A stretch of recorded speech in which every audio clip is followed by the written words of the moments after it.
बहुत समय पहले भारत की धरती पर कपिलवस्तु नामक नगर में एक राजकुमार का जन्म हुआ। उनके पिता राजा शुद्धोधन और माता रानी माया थीं। यह बालक जन्म से ही असाधारण था। उसका नाम रखा गया सिद्धार्थ गौतम। जन्म के कुछ दिनों बाद ही माता का देहांत हो गया और उनका पालन पोषण उनकी सौतेली माता प्रजापति गौतमी ने किया। राजकुमार सिद्धार्थ बहुत ही करुणामय और संवेदनशील स्वभाव के थे।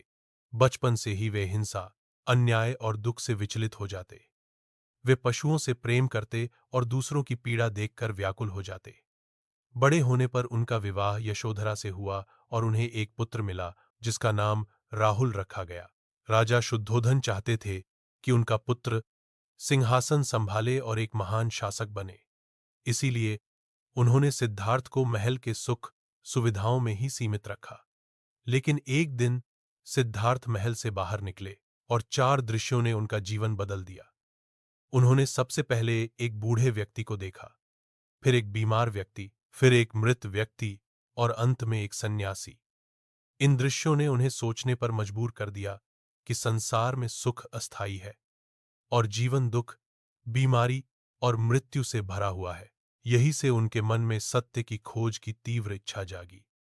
एक रात जब सब सो रहे थे, सिद्धार्थ ने अपने परिवार को त्याग दिया और संन्यास लेने निकल पड़े। यह घटना इतिहास में महाभिनिष्क्रमण के नाम से प्रसिद्ध है। सिद्धार्थ ने वर्षों तक तपस्या की, कठोर साधनाएं की, लेकिन उन्हें वह ज्ञान प्राप्त नहीं हुआ जिसकी वे तलाश कर रहे थे। अंततः उन्होंने मध्यम मार्ग अपनाया, न तो अत्यधिक भोग, न ही कठोर तपस्या। वे बोधगया में एक पीपल के वृक्ष के नीचे ध्यान में बैठे और गहन समाधि के बाद उन्हें सत्य का बोध हुआ।